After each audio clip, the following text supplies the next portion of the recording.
Kwanza kabisa kwa niaba ya familia naomba niwashukuru kwa kuacha shughuli zenu na kujumuika na sisi sote hapa kwenye kutufariji na kujumuika na sisi kwenye ibada ya kumwaga baba yetu.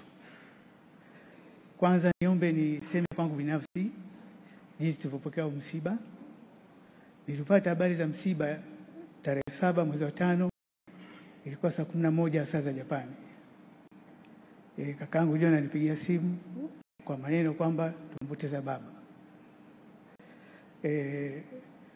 Kwa nikiwa kazini ilinichukua muda, manake kawaida muda wa kwenda kutoka ofisini kwangu mpaka nyumbani ni saa 1 dakika 15 hivi, na katika maisha yangu sikuona safari ndefu kuliko hiyo. Ilikuwa ni safari ndefu kuliko safari ya masaa 21 toka Japani kuja Tanzania. Kwa hiyo ingawa tumempoteza baba, tunashukuru kwa baba kuishi miaka 94. Na kama tulivyosikia kwenye maneno kwamba kwa binadamu miaka yetu ni 70, tuzidi sana 80. Kwa hiyo tukiomba zaidi hapo tutakuwa tunakufuru. Kwa hiyo tumepokea hilo vizuri na tunashukuru kwa yote. Naomba niongelee mambo fulani tulijifunza kutoka kwa baba. Katika miaka 54 yangu tuliishi naye. Katika miaka 54 tuliishi naye, jambo kubwa nilijifunza kutoka kwa baba ni jinsi ya kupambana na kujitafutia wenyewe. Kwangu mimi binafsi sikumbuki kama baba aliwahi kunipa hata moja kwenye mambo yangu ya binafsi. Alisisitiza nipambane wenyewe na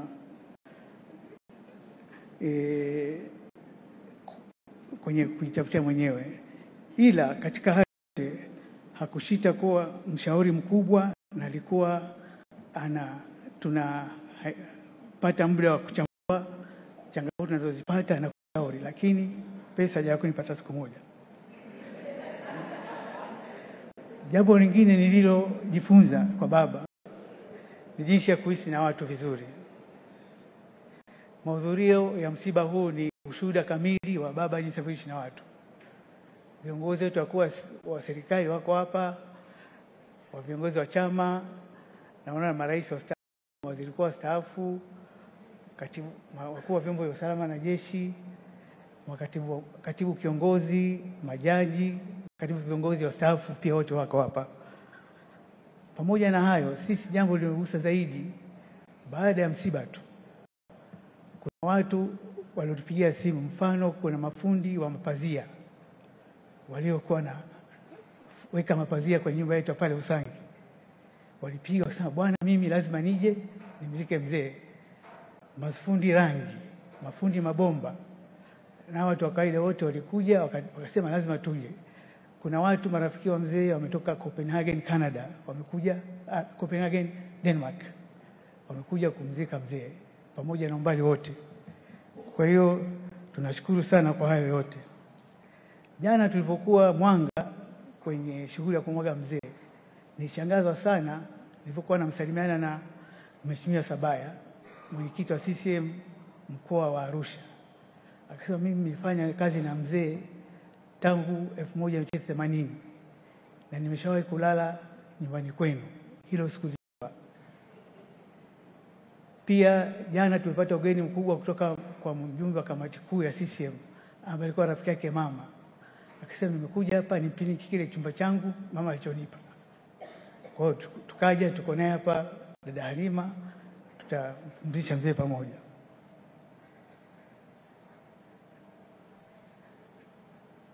Lingine ambalo kubwa nimejifunza kwa mzee, sio katika hiyo miaka 53 ya mwanzo, ni katika hii miezi 6 ya mwisho. Tangu Novemba mwaka jana mzee alikuwa anasumbuliwa, akawa hayuko mobile, na tulikuwa na utaratibu kila mwisho wa mwaka tunakuja Usangi, tunakutana na familia. Mwaka huo tukasema, bwana, sisi tunaomba, kwa sababu safari ya kutoka Usangi, kutoka Dar es Salaam mpaka Usangi ni masaa 7 na kwenye gari na nini. Tukamwambia, bwana, pumzika Dar es Salaam, alafu kama unataka kushiriki tutashiriki kwa mtandao, Akasema hapana, lazima nije.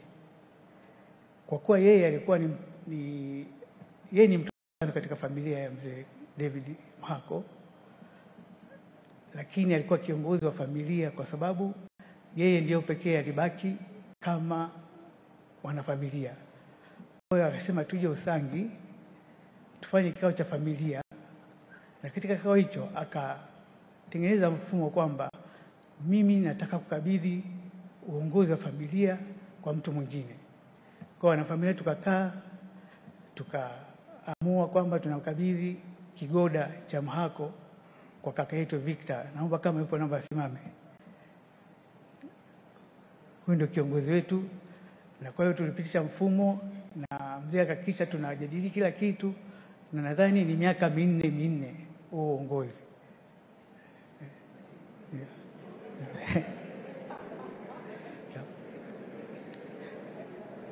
Hakuishia hapo. Tarehe 4 mwezi wa kwanza ilikuwa birthday yake. Baba kawaida huwa hapendi kufanyiwa birthday. Yeye mwenyewe akaagiza, mwaka huu nataka nifanye birthday. Akachagua nani aje, mchungaji gani afungue sala, kila kitu akakipanga mwenyewe. Na hapo tulipokuwa kwenye bahati nzuri tukafanya ikawa vizuri, na tulipokuwa kwenye hiyo birthday ilifanyika vizuri sana. Tukawa na majadiliano mengi kwamba watu wengi wanamwanga, akasema tumfanye nini kumwenzi mzee. Tukawa na mawazo kwamba tumpe jina la bypass, tumpe jina la bweni. Mwisho wa siku, kwa sababu yeye sio msaji mbele za watu, baada ya birthday kuisha nikamfuata nikamuuliza nini. Akasema nia yake yeye ajengewe chuo kikuu Mwanga. Na chuo kikuu cha aina gani? Akasema sio hivi vyuo vikuu vinavyotumia mitambo mingi sio nini, tutumie brain power, ambacho alisema ni biotechnology au IT. Kwa hilo ndilo jambo alilotupa. Lingine alisisitiza sana hii benki ambayo alikuwa muasisi wake, mmoja wa waasisi Mwanga Hakika Benki. Hii benki tulikuze iwe sawa na makina CRDB na kina NMB. Kwa hiyo hayo ndio nia yake ya baba. Sasa mimi katika hayo yote nimejifunza nini? Kikawaida mtu kifikisha miaka 94 una afya haiko nzuri, bado una wasiwasi, lakini yeye alijikita, hakujali hiyo hali yake, alithibitisha, alijitahidi kwamba mambo ende aje afanye mambo yake anayotaka na atimize ndoto yake, sio kwamba asubiri tu. Na pia zaidi kwamba aliweka kipaumbele kwa jamii zaidi, sio familia yake mwenyewe.